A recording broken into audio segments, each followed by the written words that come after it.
You've had years of experience. People know you as a former Bibb County Commissioner.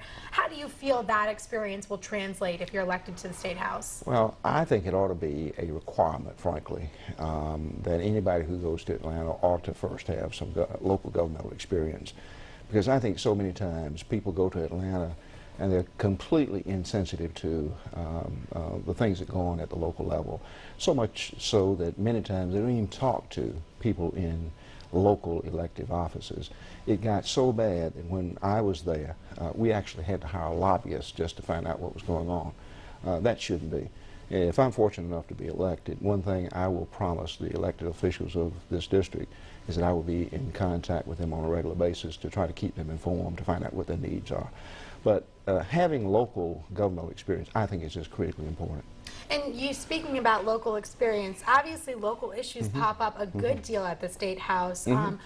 In your district, which covers portions of East Macon, North Macon, South Macon, what is the biggest area of need? What are some areas you'd like to address if elected? I think the most critical issue for us as a community is working on our school system to make sure that we are providing a world-class education for our children, which ties into the creation of jobs. And it's almost a chicken and egg kind of proposition. We need to make sure that we are, first of all, improving our schools. My opponent, for example, talks about creating a poverty authority in order to deal with poverty in our area. I think the problem with that is that we don't need another bureaucracy. We have enough bureaucracy already. What we need is to improve our schools. And if we improve our schools, I think we will literally become a magnet for job creators and job producers. I think it would make it a whole lot easier for us to incentivize people to want to come to our community and to stay in our community. As you know, we've been losing people. Many of our children can't stay in this area because jobs are simply not here in the numbers and the kinds that they need to be able to stay here. To make their living and to make a contribution to our community. So I think the focus needs to be on what we can do to make our schools better, and then to make ourselves more attractive to industrial prospects who may be seeking to locate a plant or some other business activity here in our community. Going back to what you said about education specifically, what can you do if elected at the state level to improve it all over the area? Well, one of the things I will do is just the opposite of what my opponent has done. Over the last number of years, my opponent and members of the General Assembly have cut educational funding. Money is not the panacea, I think a lot of people think it is, but certainly there are some things that you just have to have money for. And so one of the things I'll fight to do is to make sure that no money that used to come to Bibb County ends up going to some other community, as happened on more than one occasion under the leadership of my opponent. Money went to a surrounding county that is wearing us out in terms of the excellence of the educational program, and they're doing it with money that used to come to Bibb County. So I think to begin with, I think we need to make sure that we're getting every available dollar so that we can do what we need to do to make the best possible education available to our children. I think there are a number of other things that we need to do. Obviously, everybody complains about the lack of discipline. Everybody complains about you know, the high stakes testing that we have imposed on our children. I don't think there's any question that we need to have accountability. But I think accountability needs to go way beyond teachers and children. Children pay a very high price for failure. If they don't do well, the stakes are very high. Teachers pay a high price. Somehow we've got to get other players at the table and participating and doing what they can to make sure that when our children leave home, they come to school ready, willing, and able to learn. And I think that puts an extra heavy burden on parents, for example, that I don't think we have basically insisted that much on. Somehow we've got to promote more parental involvement, more parental accountability for the educational outcomes that we want for our children.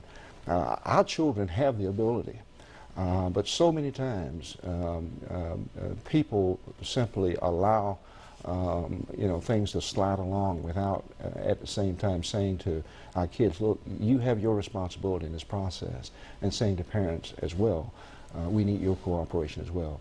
Until we get that, we're going to continue to bring up the rear in just about every measure of excellence in education, and I don't think that that's what we want for our children. We have too many children who end up in the juvenile justice system and ultimately the adult prison. I mean, the school to prison pipeline is real. I want to stop that. I want to make sure that we're providing adequate educational opportunities and resources for our children. All right, and you said that goes back to money. Now, switching gears to another topic that's kind of been an eyesore in your district for a while, that Jeffersonville Road area. Yes, yes. A couple of weeks ago, the mayor and your opponent, Yes. current representative, James Beverly, said they promised a short-term fix to that area. Yeah. First of all, you as a county commissioner have seen that area has been an issue. Why do you think it's taken so long to come up with anything to fix that area? Well, the problem goes back some 25 years. First of all, it's amazing that my opponent and the mayor didn't get interested in that road until this election cycle. Sam Hart, Lonzy Edwards, and Senator David Lucas have been working on that issue for a long time. In fact, this past December, we signed a contract with DOT to come up with a permanent solution to that road. In fact, right-of-way is now being acquired. They had a meeting, I think, in the last week or so with property owners along Jeffersonville Road. So instead of just smearing a little asphalt on a pothole and then having to deal with a rubber type road all up and down the rest of it, we worked on a permanent solution because of the assistance of David Lucas. We got some, if memory serves, some $58 million committed from DOT. We made money available to provide for the administration, the admin cost, and we were able to sign a contract in December that commits DOT to fixing the road permanently. To me, that is far better than a temporary fix that's undergone strictly for political reasons in the last 2 or 3 weeks before an election takes place. If my opponent had real concerns about that road, you would think he would have been talking about it 2 or 3 years ago.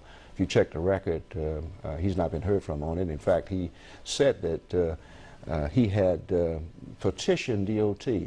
I did an open records request, by the way, to DOT and asked them for a copy of that petition, and they told me they had no such petition. So, you know, again, the record speaks for itself. Sam Hart, David Lucas, Lonzy Edwards led the charge, and we got DOT to commit to a permanent fix. Okay. Moving on now to back to education and jobs. You said those are two things you want to address. Realistically speaking, you know how tough it is to get things through. If you're at the State House next session, do you feel like you're going to be able to make a big dent, make a difference in those areas for this area that you represent? Well, you know, I think the way people ought to look at this is look at what a candidate has done. In the case of my opponent, he has not been heard from on schools, he has not been heard from on jobs. When I was on the county commission, we were successful in incentivizing big companies to come to Macon and Bibb County. Tractor Supply, for example, First Quality, the expansion of Bombardier, Timco, for example. It happened while we were there. You have to have money to be able to make that happen. And I'm absolutely persuaded that with the right kind of leadership, Macon and Bibb County can do a whole lot better than we've done before. And so, yes, and we have a track record of having worked with black, white, Republicans, Democrats, anybody who can bring something to the table. And with that track record of effective leadership, I have no doubt that in Atlanta I'll be able to do the same thing. And going back now to a bigger issue, state issue tax reform, something that pops up nearly every year. Yeah. What's your idea of the perfect tax code for Georgia, and how would you work to maybe make it happen? Well, you know, one of the hardest things in the world to do is to take back something that you've already given away. You know, for the last several years, every time you go to the ballot box, if you go to the polls to vote, one special interest after another has had some tax exemption on the ballot. And a lot of those exemptions have passed. I don't think that there's ever going to be any real fairness until we look at all of the various exemptions that we place. Because if I give you an exemption, it means somebody else has to take it the slack, right? Right. There's no free lunch. Or or breakfast or anything else. And the sad reality is that something has to give with the way we dole out exemptions and the way we dole out breaks. If people are creating jobs, that's one thing, you know, with those exemptions. If they are doing something to solve a pressing state problem, that's one thing. But many times it's just been plain old politics, pure and simple.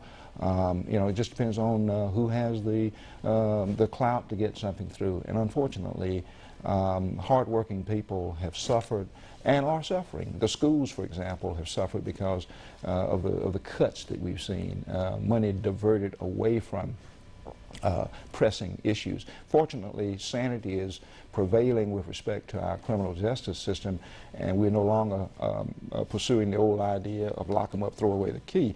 And hopefully that's going to produce some real savings as Governor Deal's initiative in that area begins to pay some dividends.